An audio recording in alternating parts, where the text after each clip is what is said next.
All right, let's see if I can change this camera.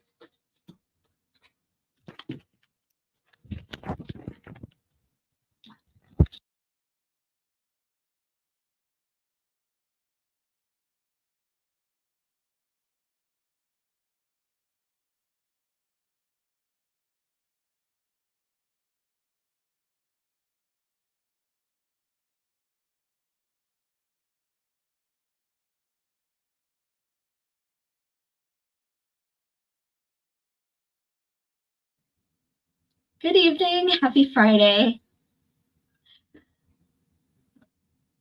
All right, this is awesome.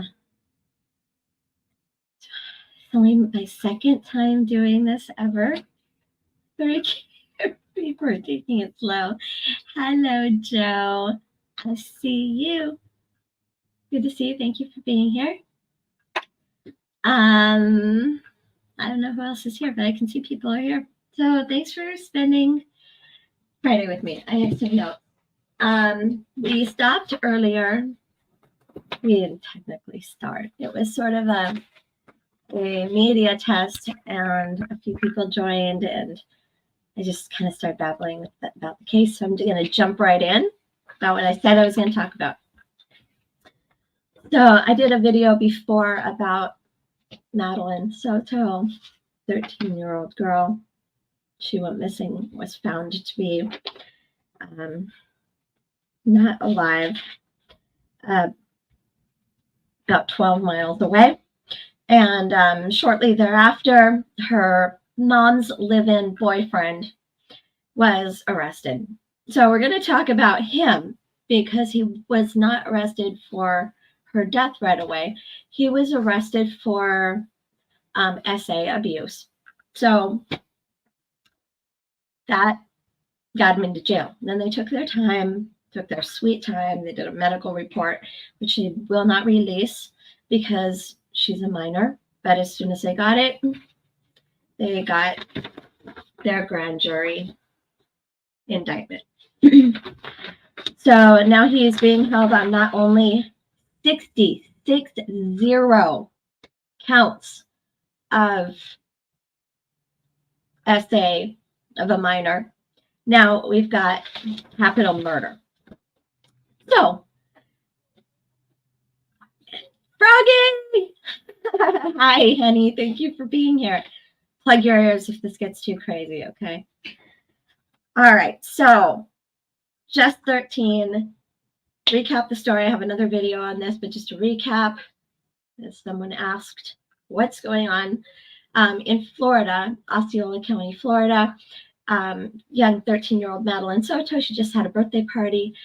She had the party on Sunday night. The next day, she was supposedly dropped off at school, but she didn't get to school. The mom came out and she reported dropping off Maddie at school as if she was the one that did it. Really weird. Okay, don't stay up too late. I know it's super late on the East Coast. This is why we're salty after dark, because things get weird after dark, and this is a dark case. Today, I don't know which case everybody's here for, but we're going to be doing Bryan Kohberger out of Idaho. We're going to touch on Chad Daybell's trial also in Idaho, because something's in the water in Idaho. And we're just going to start with Stephan Sterns, because I have this, and he's icky, and I want to get him out of the way. And, okay. All right. Paprika after dark. What? I don't know what that means, but it sounds cute. Spicy, yeah. Okay, so 60 counts, 60.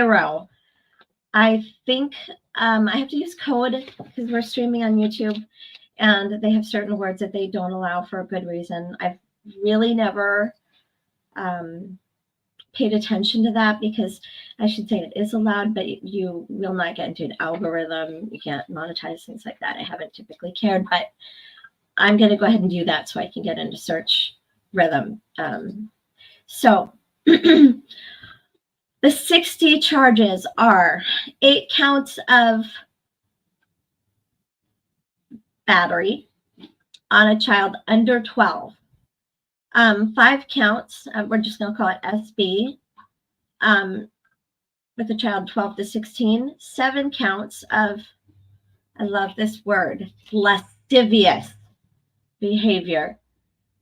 40 counts, 40 individual counts of unlawful possession of material depicting graphic, 10 or more images each count. That means we're dealing with a minimum of 40 times 10, 400 or more. So a lot of people are saying, first, what the heck was he doing with it? Just personal or spreading it? And then second, what changed? Because these pictures, they go back 4 years, actually almost 5 years, to 2019. So what changed? Something changed. And why did the mom pretend she was the one that dropped her off if she has nothing to do with it and doesn't have any guilty knowledge? That's what I want to know. Because not only did she pretend to drop her off, but then she phrases it right after. I don't know if I should play that clip, or you guys can go find it. She says we, and she talks first person, and then she's well, my partner, and then she calls him her stepdad. So she's doing all this like vouching for him. Then he gets picked up. So the 60 counts, he's not going anywhere. And then there's been a lot of confusion on the news, a lot of back and forth, because a law was passed in Florida in 2023, making these acts with a minor under 11 a capital offense. So before he got the murder charge, they were like, this means he could get the death penalty. But not quite. This is where law math gets involved, which is kind of like football time. The law was passed in 2023, and in 2023, Madeline was older than 11, and you can't retroactively apply a law to behavior that wasn't in existence when the law was passed. But the murder charge is capital, which means that's on the table. So prosecutors were asked, and they said they haven't decided, but they're keeping it on the table. So finally, I'm going to get to this grand jury indictment. In the name and authority of the state of Florida, the grand jurors of the county of Osceola, duly called, impaneled, and sworn to inquire and true presentment make in and for the body of the county of Osceola, upon their oaths do present that Stephan Michael Sterns, on or between the 25th day of February 2024, put a pin in that, 25th of February, and the 27th of February,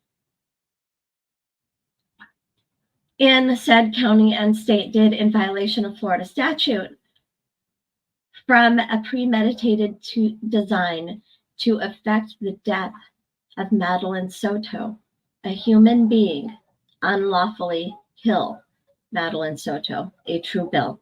As authorized and required by law, I have advised the grand jury of the returning this indictment. And then the clerk signs. So I'm not 100% sure in Florida, but I know in most states, a reasonable belief or more than 50% probable cause is the standard for an indictment. So I'm going to go ahead and share a couple of clips I have lined up because that's what we talked about. I'm learning. And two, I'm learning to share clips. So I'm going to show you guys the jail transfer video where Stephan Sterns is talking about his first few nights, how he's being treated, and how he feels about it. So I'm interested, you guys put in the chat, let me know, how do you feel about it? What do you think? Here goes my best shot at the video file. Here we go. Feel better than it was. Okay. Okay, right before this picks up, as he's put in the car, at some point the officer asks him, how he's doing, and he says the temperature is a real problem. He's freezing. He's been freezing. So that's why this officer is now asking him how it feels. I want to leave a question hanging as we go into this. All right, everybody. I want to leave a hanging question. Why do you think the officer is talking to him the way he is? Is he being too nice? Is he just being nice, or does he have a reason for it? You're welcome.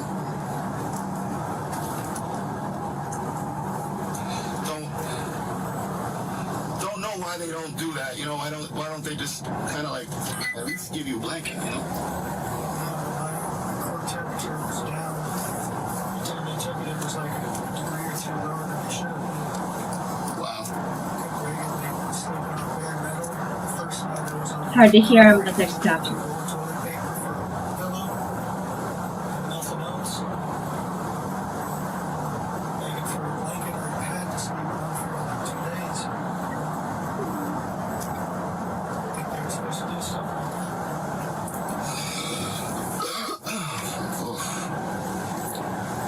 Sounds rough. That sounds rough. Okay, so he says the first couple days my core body temperature just dropped. Was laying on a metal slab for a bed, and didn't have a blanket. Was using a toilet paper for a pillow. I suspect in the first few days he was being observed, for his own safety. I can't say the word. It's a censored word. Yeah, you're not, in a lot of cases, allowed a blanket. This officer does know that. I would bet he does know that. He's not being offered the blanket because, one, it's technically a safety hazard. Two, they don't like him, so why should they? Like, this is like the worst of the worst anywhere. He says he's begging for it, and I don't know. They didn't tell him why. He's like, I didn't know they could do that. Yeah, buddy, they can't. They can. They can do a lot worse. But I think this guy's being so nice because that's the way you open somebody up. The guy's talking. He feels like he's kind of desperate. He's not had anybody treating him nicely at all. And that's when you're ripe for a confession. If somebody's nice to you, he's showing some of that like pre-confession behavior. But I would guess that I'm not a lawyer, but what I know about the law, I would bet that this guy's, they're not allowed to ask him any questions without an attorney. He has an attorney. He hasn't been showing up to court. It would be over if they were like ridiculous enough to ask him some kind of question, but be really nice to him, get him talking. And then the other thing is he looks out the window the whole time, and like, not going to happen a lot much more. So moving him from one county to another in that video. Excuse me. Okay, so we did that. Got 2 more cases to get through. Anybody have comments on this guy or theories? Theories on the mom. I don't know if any of you have had the chance to see her. We think that she has, popular speculation is that she's got an attorney. They do know that there's record of who's been talking with Stephan Sterns, who's on his jail list, and it's one of his parents. I think his father is the only person that's doing any talking with him. Jen Soto has not. That's known. So, okay. So, another thing I have, I don't know, you guys vote real quick. I have enough viewers to vote. One of the sort of investigatory channels that has a little more journalistic oomph to it found and interviewed some guys who supposedly reputably knew him when he was a kid. And it's just talk. I haven't seen any evidence. But they say that that one of them claims that his dad caught the guy in his garage with a camera peeking at his sister or his mom, something like that, like recording him. And the guy also claims that Sterns was a real weirdo in high school and did a project of like collecting animal semen. Weird, right? Weird. So I understand that I haven't dived very deep into his childhood, but it's problematic from what I understand. So there's definitely usually when you see this kind of thing, there's like a developmental freeze and maladaptation. But there's I don't know what the solution is. It's really pretty damn bad. Okay, we're done with that. Next. Okay, Bryan Kohberger, looking at the moon and stars. So this one's taken me a little while. This one has taken me a little while to wrap my head around. I don't feel too bad. We only spent like 15 minutes on this Sterns guy who won't see the light of day again. Kohberger, probably spend about 10 minutes on him too. All right. So he used the alibi defense. Traditionally, just to recap here, saying to the court, I have an alibi, is considered a pretty strong defense.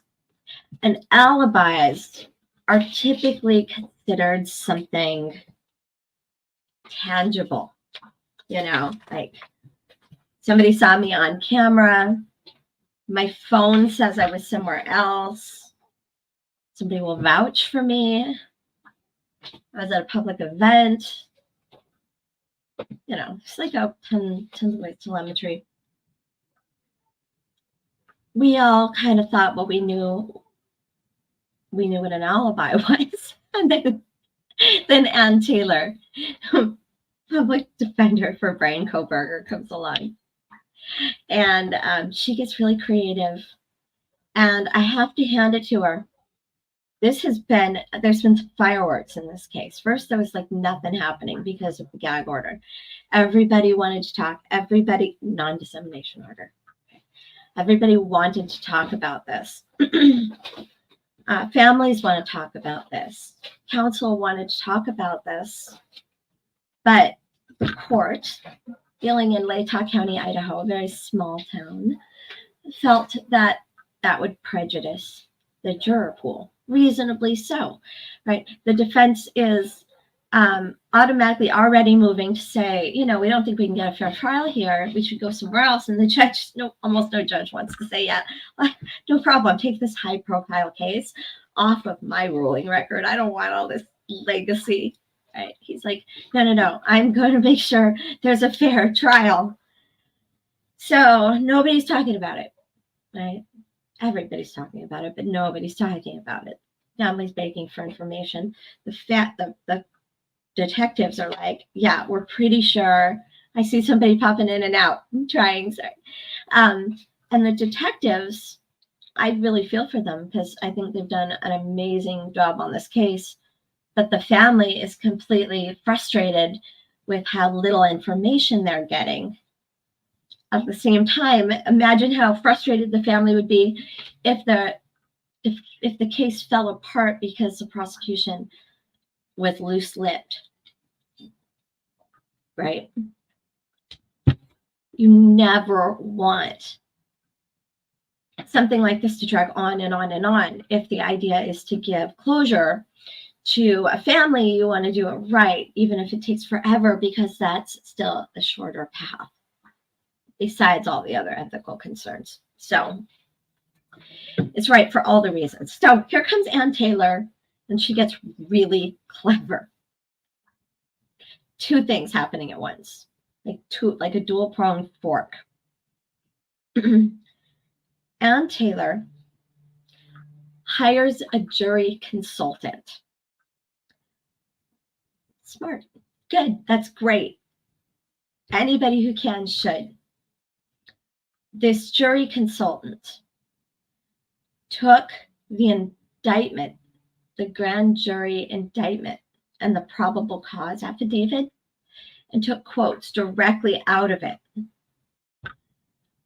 And they sent a survey to 400 people in Latah County. And the survey had questions like, have you heard that Bryan Kohberger was stalking one of the victims in this case? Had you heard that? Well, a few things happened by doing this. One, they absolutely freaked out the prosecution and the judge. The prosecution came in and accused defense of violating the gag order by talking about it. Made a bunch of accusations at each other. They impugned the name and the reputation of the high-profile jury consultant. Meanwhile, he came in, he testified, and he was like, rah, rah, rah, I resent the implication, right?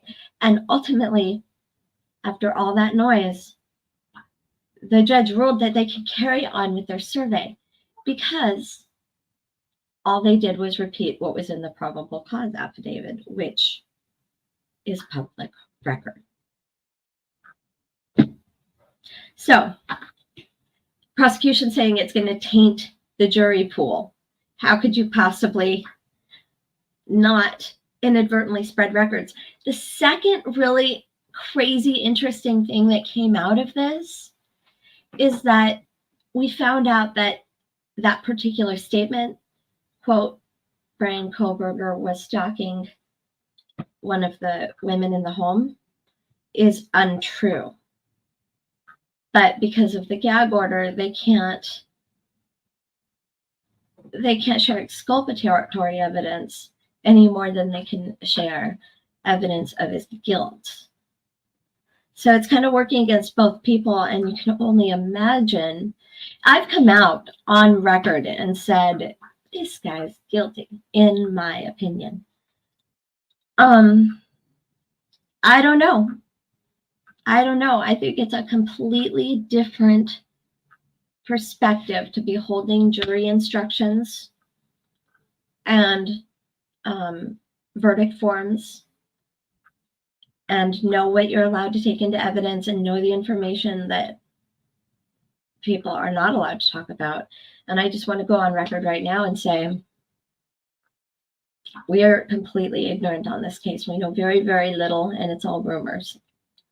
So the question, though, right off the bat, people have to ask themselves is, back to the alibi. Does anybody buy that there were two white Elantras driving around this neighborhood, this area on King Road that night, back and forth? There were two of them, not one, is their theory. And one of them is out stargazing and hiking at night with his phone off. while the murders are happening. And the other is doing them. Maybe. You know, in the Innocence Project, when DNA was discovered,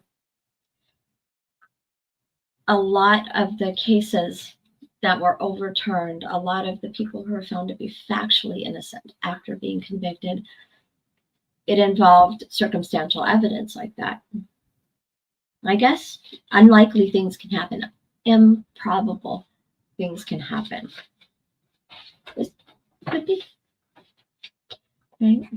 Somebody weigh in on this, man. You're all too agreeable. Somebody fight me. Improbable things can happen. I'm going to say this. I've literally met people who've come in and told their stories as guest speakers that gotten involved with. Okay, thank you, Joe. Thank you for your honest character coming through. Antagonize me, man. Come on, throw it. Bring the real. Don't be so agreeable. So I've heard a lot of people, though, say, and I agree, being involved in trials, deep, nose deep in one right now. Okay, eyeballs deep, maybe even. That you want a circumstantial evidence case because it's much easier to lose one little piece of your puzzle if you have 1,000 other pieces than it is to lose one piece of your puzzle if you've got a one-piece puzzle or a two-piece puzzle. It's like half the picture's gone, man. So what can seem like, and I'm not just talking about to win, I'm talking about to be right. Look, Joseph, I wish I knew how to pin comments. I need to learn. Oh, is that doing it? I hit a star. And my feed is like a little delay. I don't know how to. Yes! I pinned a comment. Joe says you're short, fight me. It's the wily ones. The small ones. Like, I would not want to take somebody half my size that was just nuts, man. I would rather take like a slow. Have you seen Princess Bride? Remember the giant? And he's fighting the giant. And he's like talking about, you see, the moves are different when you're fighting crowds. Anyway, I can't remember their name. Okay, let's see another one. Joe also said it sounds like bull poo about Bryan Kohberger. Okay, so anyway, talking about circumstantial evidence. All right, so circumstantial evidence. Maybe there's another white car. And defense is going to be like all over this because if you remember when in the first 30 days after the murders, they were like, we've got tips. Look out for a white Elantra, 2011 or between 2011 and something or other. I can't remember. I'm always forgetting this exact number. But they were too specific. Yes, they were way confident. Their expert came out, looked at the body with the headlights driving by and was like, I know that model. But they didn't really do their due diligence because they got the model right. But the year after that, the year before that, the body didn't change much. So it was like no difference. So when they identified this Elantra, it was pretty strong. But technically, the defense has this report that says, "Oh, this isn't the car you said."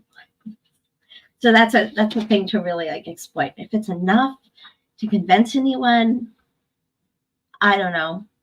Because if you can get past all of it, all the circumstances, there's the DNA.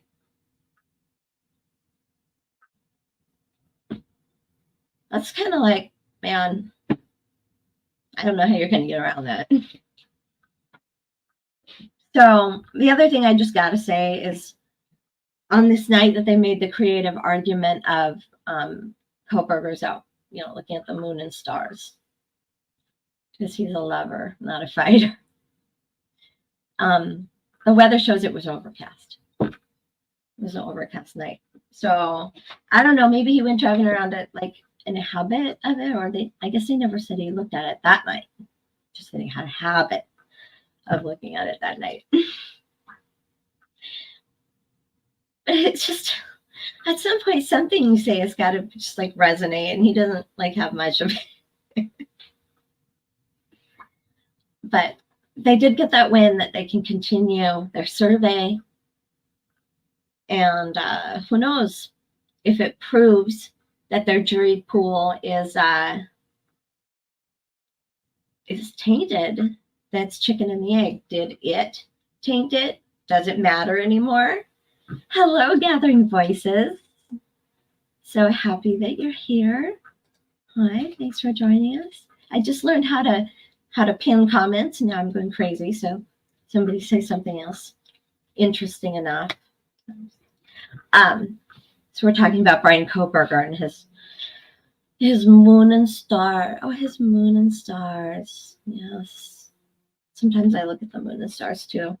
It has yet to be in a small town exactly nearby a grisly murder scene while I turn off my phone. Okay, but something interesting happens on this alibi statement. Because they don't have another person to corroborate him, they name an expert to corroborate his location. Just wait, this gets better. I need more water. Wait, I know how to make a be right back screen. Hold on. It's just so darn cool to be able to. I'm still learning. I'm really only leaving for half a second. Present video file. No, I don't know. I'll learn how in a minute. Oh, I already had tea. We're good. Okay, so an expert witness to partially corroborate his alibi. How does that work? Something interesting enough. Well, I'm back. I hope that's interesting enough. Okay, so how does an expert partially corroborate an alibi that he was alone watching the moon and stars? It's a telemetry tech guy.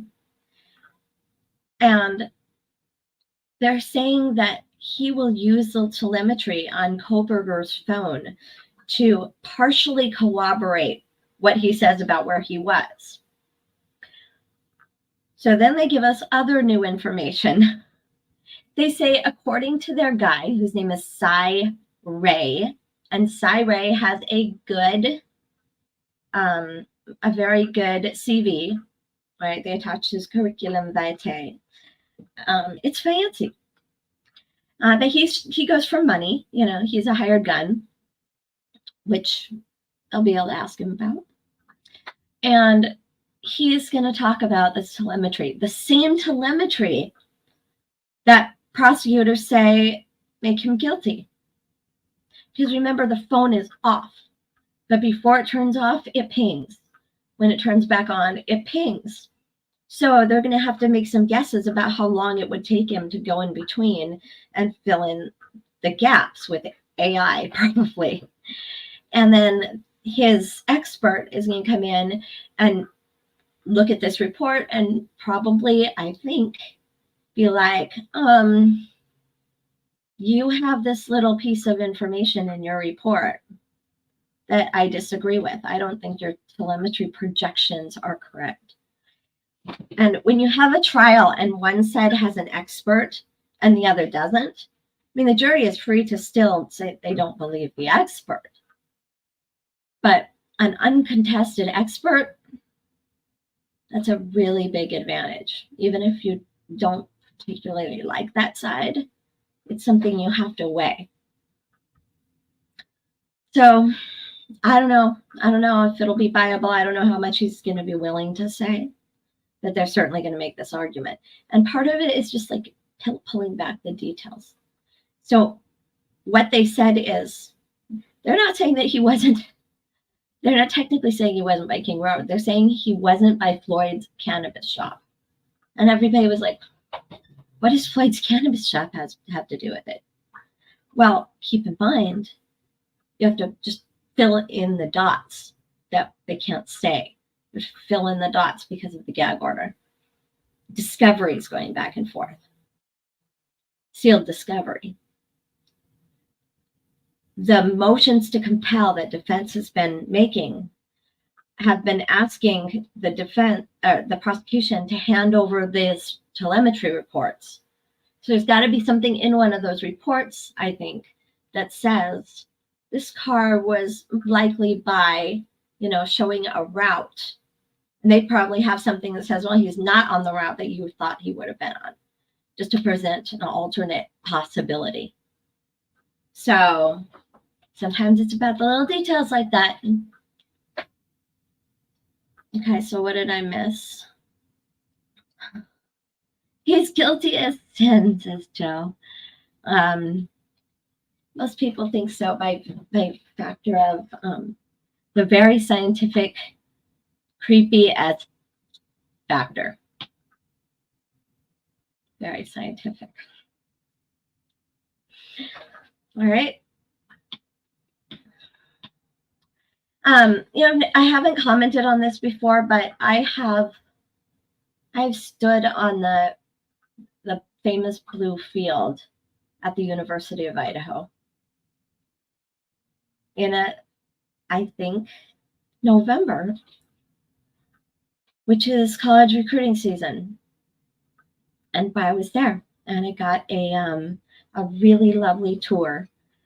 And being the morbid person I am, I asked the tour guide, is it true that you get birds that confuse the blue grass for blue sky and fly into it? You have to clean up dead birds. And they looked at me like, what's wrong with you? But we're like, it's happened once or twice. It's math mostly.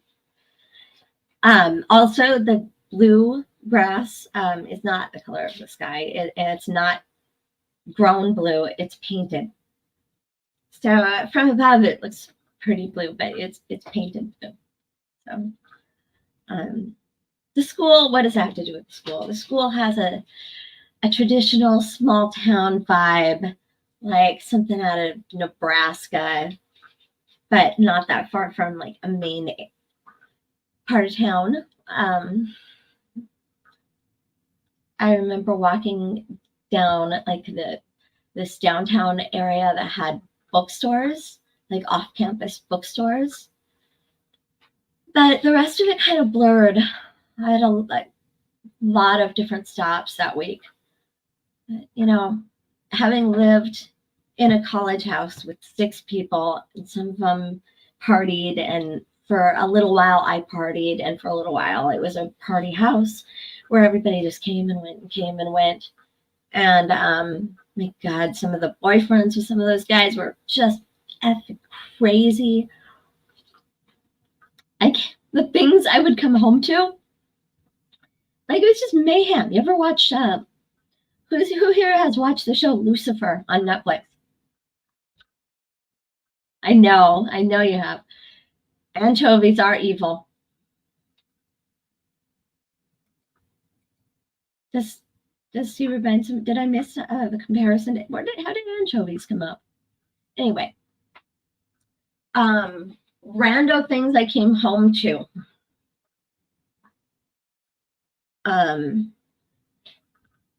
I walked in and there were naked, topless women, at least, standing across from the stairway, just inside the door. And there was another one by the pool laying out there. And my roommate, the photographer, had just come out of his studio, and he had lipstick over his face. That was one. Another time I came home, and my dog was like going crazy at one of the roommate stores. And Joe's you're evil or you're an anchovy. I'm lost, Joe. So he's going crazy at one of the roommate's doors, and I hear like, yep, yep, yep. And it turns out my roommate had gotten a puppy, and they had it for weeks, and I didn't know. Yeah, Joe watched Lucifer. There's a scene where they come home after partying, and one of them's on a horse, and another one's got cotton candy, and it's just like chaos, and that house tended to be chaos.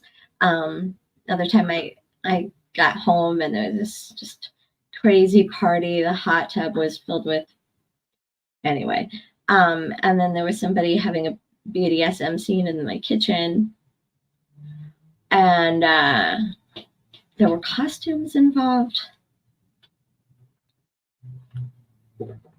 I digress severely. The point is, people who are talking about how they can't understand how things like that happened in that house either never knew or forgot what it was like to be in a college house. Like living in a, in a sitcom, except louder. Oh, another time some roommates had a party, and somebody came in and spiked all of the beverages with some kind of powder. Not me, I got out of there. Somebody spread literal condoms everywhere, all over the house. You mess around. You don't necessarily notice something amiss as a miss, because everybody's just kids messing around. All right. Kohberger, Daybell. I have to admit, I'm not loving the Chad Daybell trial. I started by watching the jury selection, the voir dire, and I thought, this is going to be so big. Dinosaurs do smell mean. That's exactly what I meant. There were tons of dinosaurs in that kitchen.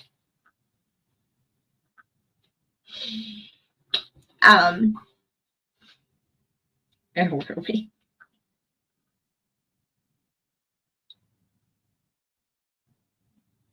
The Lori Vallow trial, they definitely talked about the gruesome details of the deaths. But this is a weird thing to say, but for as psychotic as she is, and she's delusional, I don't know that she's legally psychotic, but she's delusional for sure. For as crazy buns as she is, she didn't roll in the mud in terms of pointing the finger at her co-defendant, Chad. She didn't do it.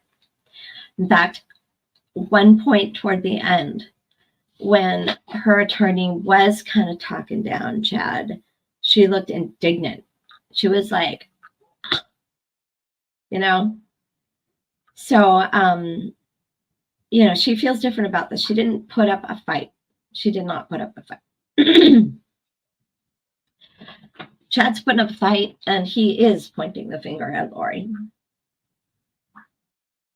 The majority of the prosecution's witnesses so far have been, one, establishing that Chad Daybell was a cult leader, that his beliefs were not mainstream in the Mormon church, and that he had followers of his own, and sort of just trying to figure out the inner core, inner sanctum, if you will, was comprised of, and then the outer circle and the outer circle.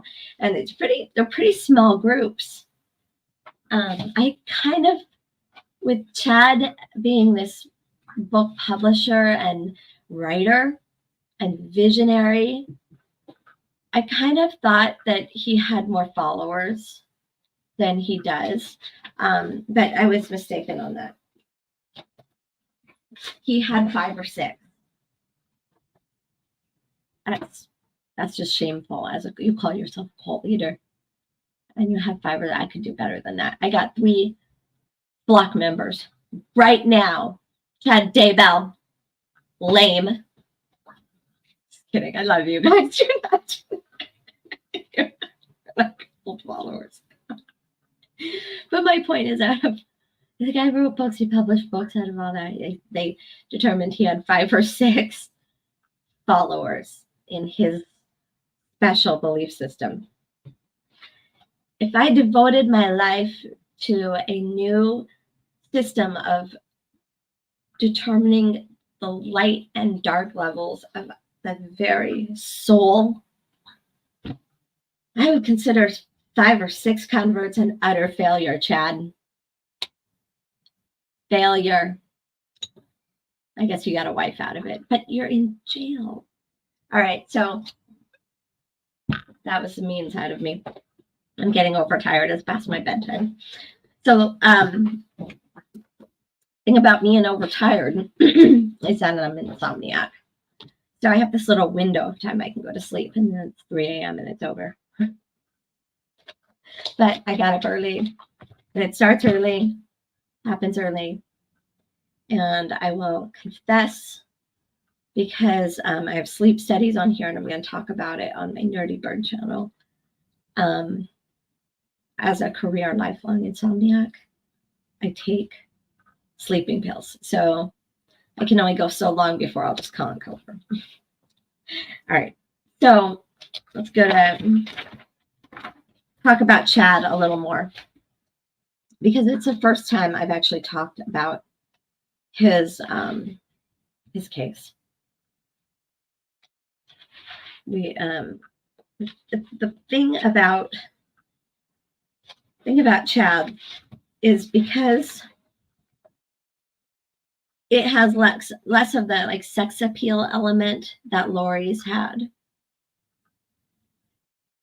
And because the children's bodies were found on his property, they really have a lot of gory detail.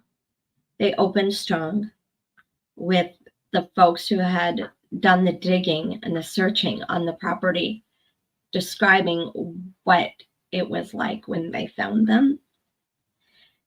And the idea was to come in and just slam the jury, I think, and stun them with the horror.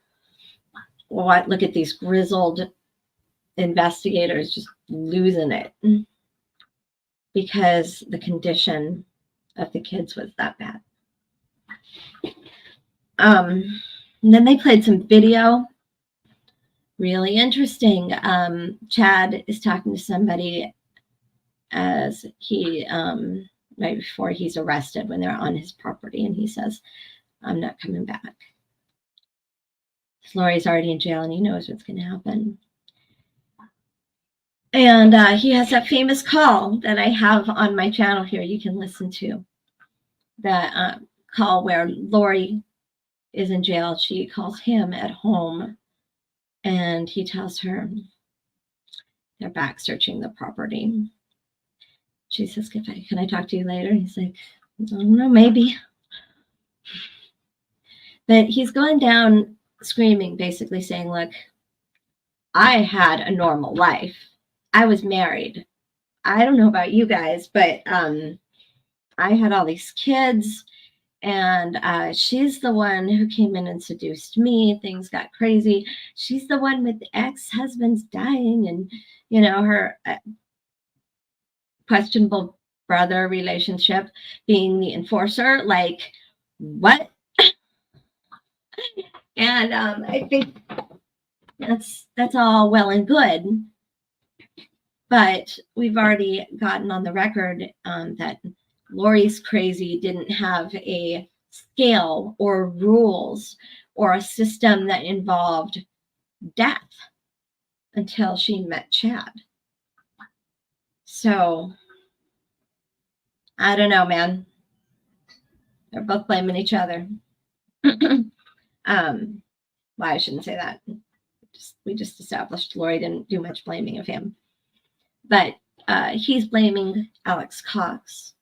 He's blaming Lori. He's doubling down on witnesses who said that his wife was afraid of doctors, so she was not doing well. And they brought in some witness testimony where he was sharing a vision with one of his followers. And he said that it was revealed to him that his wife, Tammy, would not live a long life. I don't know who might need to hear this right now, but if ever somebody around you just, gets a feeling that you're going to die, because they're psychic, run. Okay, run away from them quickly. He's telling everybody, it's just your time. Meanwhile, he's texting with Lori. And this, I think, hit him hard. It must have hit him hard today. Or was it yesterday? He's texting with Lori while Tammy, his wife, is still alive. And she says what sounds to me pretty passive-aggressive and sarcastically. Well, you have fun with your family. You have a good time with your family, but, you can't have me if you have them. Could be a woman who says, I won't be a home wrecker. Okay. Why is my hair so weird? Or it could be a woman who's saying, you want this? Put a ring on it. Leave the wife. Now, why this insane woman would want this weird ass, ugly, double chin Family Guy look-alike? Nobody knows. But she had some sort of star-crossed ideas with him, with this author and with a visionary. I think Lori wanted to be significant.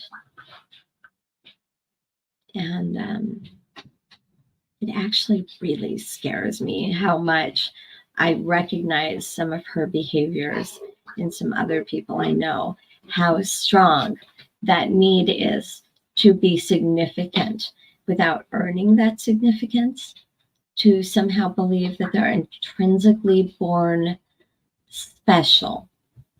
That to me is like the road to hell. And it comes out of this like, yeah, I'm getting a little too tired to go into that tangent. But yeah, Lori seems like she just needs to believe. So I've gone over and over and over her conversation with her son Colby, her conversations with Melanie. I don't know if you guys want to watch them sometime and do reaction. I can do reaction live, which is probably better than editing for 6 weeks because I can't let it go if I do it the way around. But every time she refers to the kids, she does so in an ethereal way where, these two conversations are not meeting in reality. She's talking about their souls and not their bodies, not of this earth. Right? And there's nothing that will touch or shake her because she already believes in an alternate reality. She's already half there in her head. She's a really interesting case to me of full believer syndrome. Full believer syndrome. It's hard to even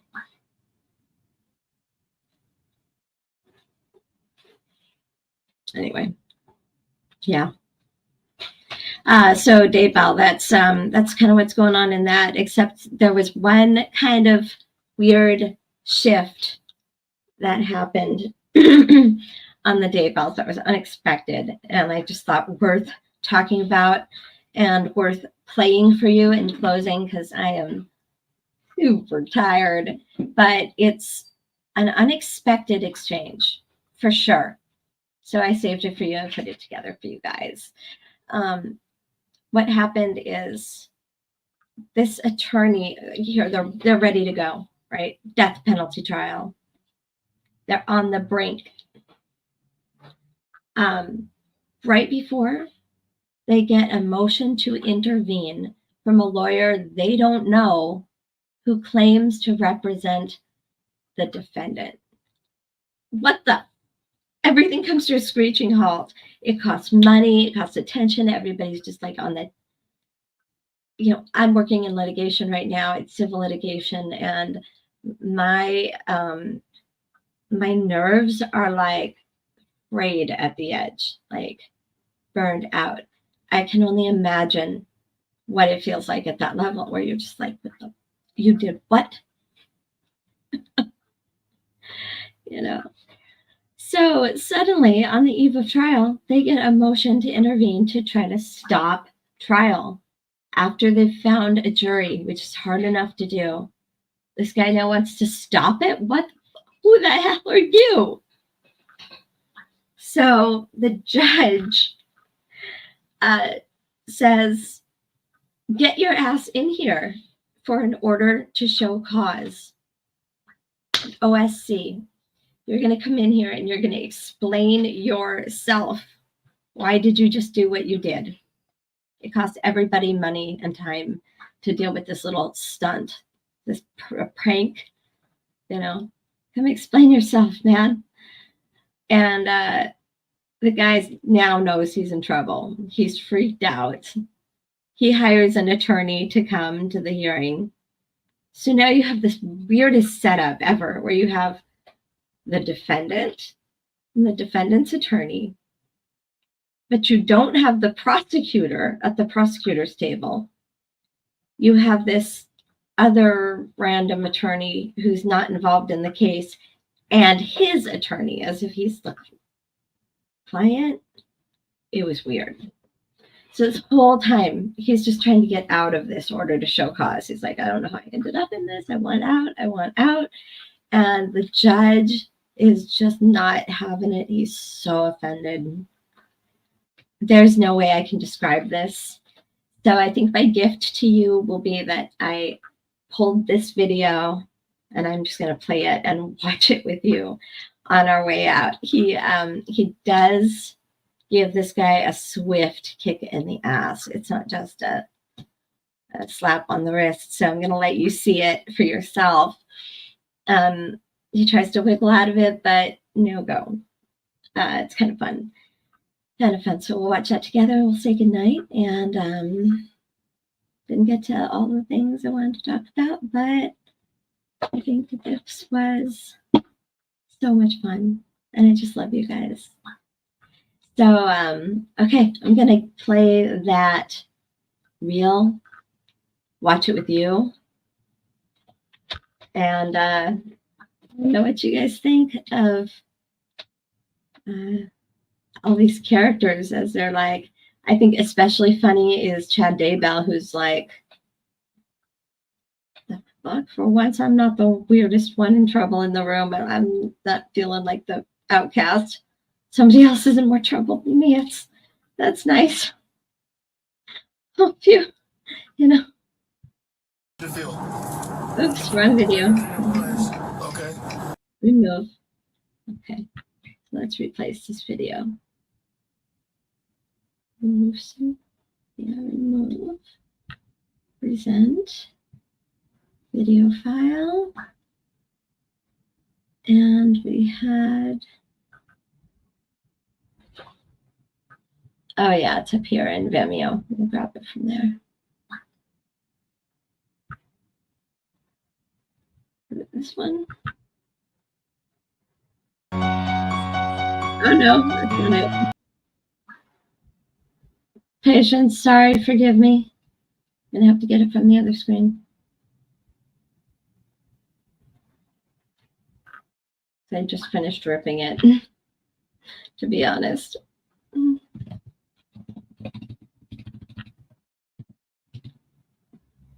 And I'll get better and faster at this.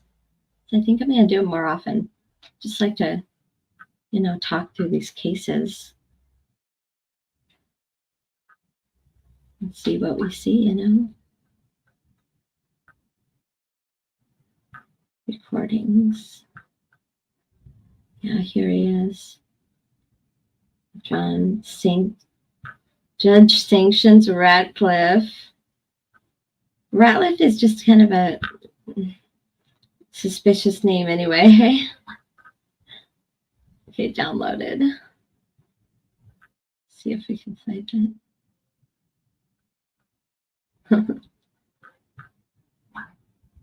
Come on, is it there? I'm starting to fall asleep. You can't tell.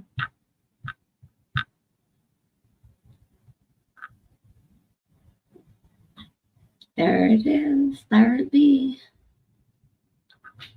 Okay.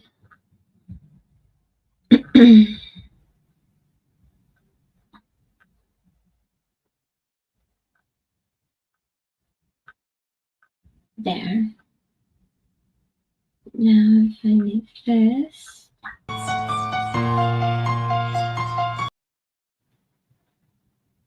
do I add?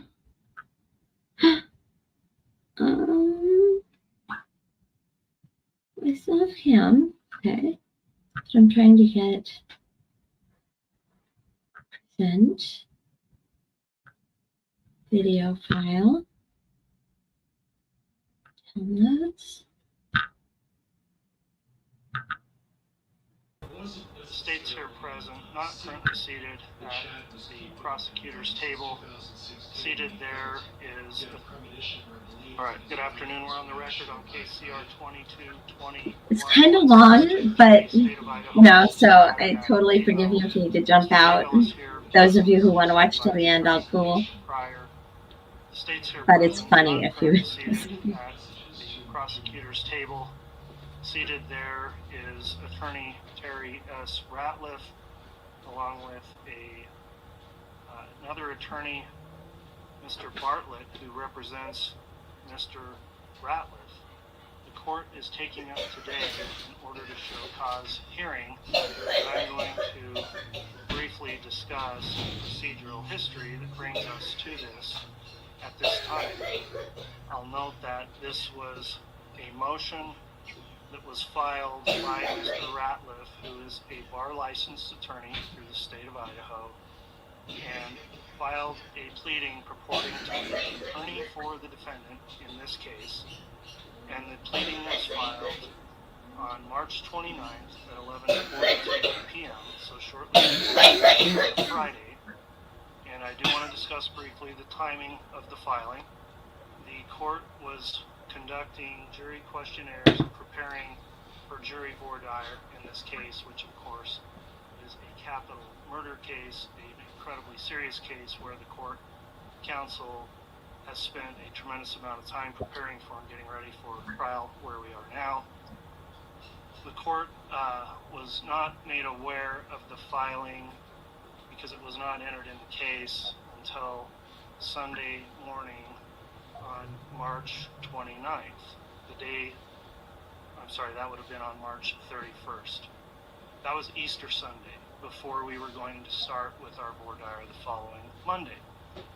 On Easter Sunday, my staff attorney, who had an opportunity finally to travel home and spend Easter with her family after a very long week, was interrupted out of her church services and contacted the court that we had an emergency happening in our case that was going. And the emergency was, we had a motion to continue the trial. And I wasn't sure who was asking to have the trial continued, why the trial would be continued. This created a tremendous amount of quick response required by the court, by staff, by clerks, by the prosecutors, by the defense, all occurring again on one of the few days we had a break as we were grinding through jury selection on Easter Sunday. The pleading the court received is entitled Motion to Intervene and to Continue the Trial in These Proceedings, filed by Mr. Ratliff on his official office pleading letterhead, signed by Mr. Ratliff as the attorney for the defendant, both on the signature line and on the caption. I'll note the pleading incorrectly spells the word motion. It incorrectly spells the word continue. It incorrectly spells the word proceedings. This is so embarrassing. I'm going to tell you, Mr. Not Ratliff, coming from this. I was angry then, and I think This is so embarrassing because however, in light of allowing you some time, I looked through the correct way to handle this, and I considered rule 11. I'll note you've retained an attorney, Mr. Bartlett. I'm sorry, Bartlett. Did a lengthy response brief along with declarations submitted on your behalf. And procedurally, where we are, first of all, the order to show cause for me is for you to explain, Mr. Ratliff, to personally explain to me how your pleading complies with Rule 11 of the Rules of Civil Procedure. Typically, when someone shows up with an attorney, their attorney gets to argue for them.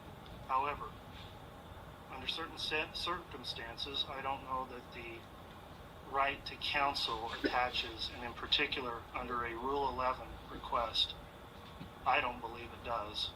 I'll note that Rule 11 is a rule of civil procedure, which typically would not apply in a criminal filing. However, there are rules under the criminal rules that states we do follow civil rules when there's no corresponding rule. And in particular, Criminal Rules 47 and 49 indicate that filings of motions in criminal cases are to be filed in the same way and manner, and using the word manner, in which pleadings have to be filed in civil cases. Rule 11 governs licensed attorneys and the representations they make. There's been some indication of your counsel that perhaps Rule 11 doesn't apply. I believe Rule 11 does apply. I don't believe lawyers can file whatever they want in a criminal case without being subject to the representations under Rule 11, where they certify certain things and making those filings as officers of the court. To argue otherwise would say any lawyer could file anything they want in a criminal case and not be subject to any kind of sanction under Rule 11. And I believe Rule 11 permits exactly that, for me to consider it. Rule 11 under Part C3 allows the court to conduct an inquiry on its own initiative, and the court has done this, not at the request of the parties, but at my own request, because I do have questions for Mr. Ratliff. And I'll note procedurally, while I appreciate the time and research Mr. Bartlett has put into the case, we don't have a party in this case appearing before me. Mr. Ratliff, you are not the defendant. You are not the state. You are not a prosecutor. You are not the defense attorney. You are an attorney with a license that filed something asking me to stop this trial when I don't think you had any legal standing to do that. And I'm going to give you personally an opportunity to make any explanation you want as to some of my questions. I am not going to turn this into an adjunct litigation under the auspices of this capital murder case, because quite frankly, you don't represent the defendant here. You don't represent the state. You're not a party. And I'm not going to let this devolve into a whole separate procedural mess in this case and create a record of some side issue that has nothing to do with the charges the state is currently putting evidence on for. So now that I've had my say about how we got here and why we are here, Mr. Ratliff, I have questions for you under Rule 11, and if you'd like to answer those questions personally, I will ask you some questions. If you don't want to answer those questions under the advice of counsel, I'll understand that as well, and I don't know that I even need any input from the parties. So, Mr. Ratliff, are you going to answer the court's questions as it relates to Rule 11?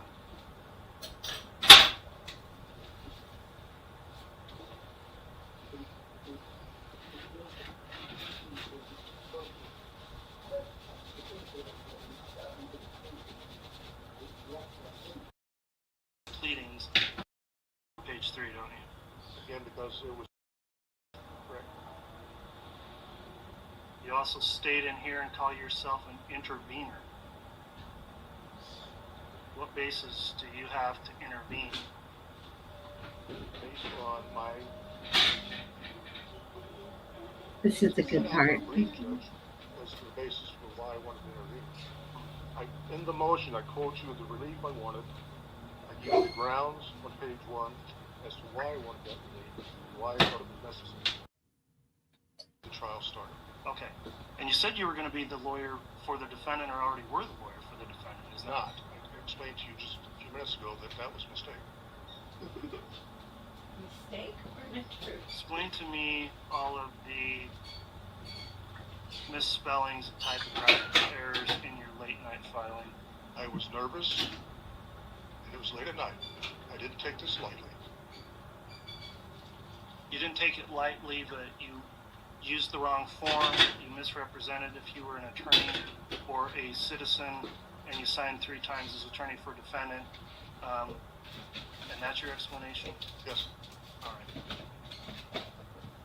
Mr. Ratliff, I find based on your responses, you have violated Idaho's Rule 11 under the Rules of Civil Procedure, which I find are incorporated through Idaho Criminal Law 47 and 49. The court would note that in the rules under C1, it's mandatory. It says the court must impose an appropriate sanction on an attorney, law firm, or party that violated the rule.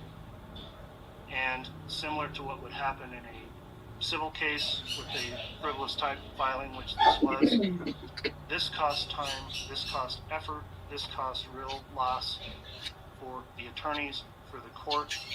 I'm going to instruct counsel for both the state and the defense if they could itemize the time they have spent, both in today's hearing, in preparing for the hearing, as well as in dealing with this pleading from the time it was filed on Friday night, the 29th, whatever time you put into that.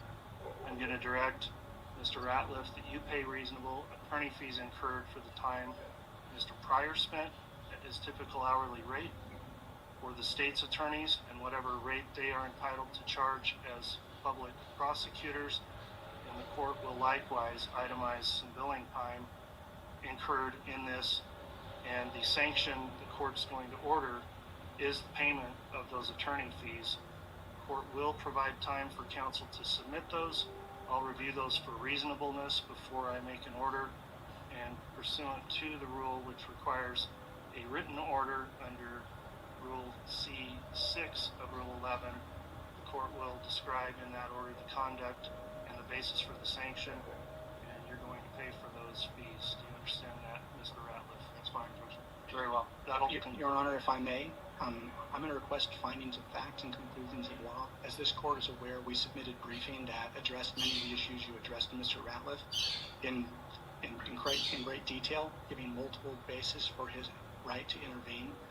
The judge, you have not addressed those arguments, and so I'm going to ask for findings, facts, conclusions of law. All right. Well, Mr. Bartliff, you can ask. I'm not inclined to do that because, again, I've got a lawyer in front of me that submitted a pleading, and the lawyer is responsible for the pleading. I'm not necessarily allowing any further input on behalf of counsel for the lawyer that filed the pleading. I don't think it's proper because I'm not.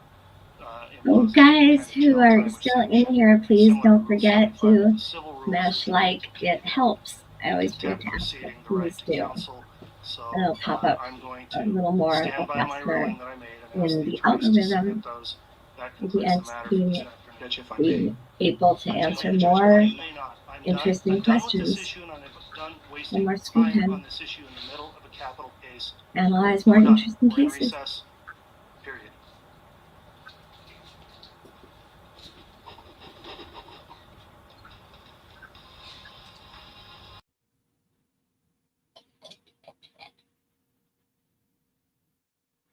Yeah, that's the end of that one. Okay.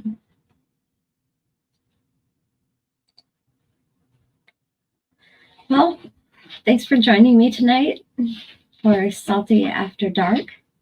It was fun.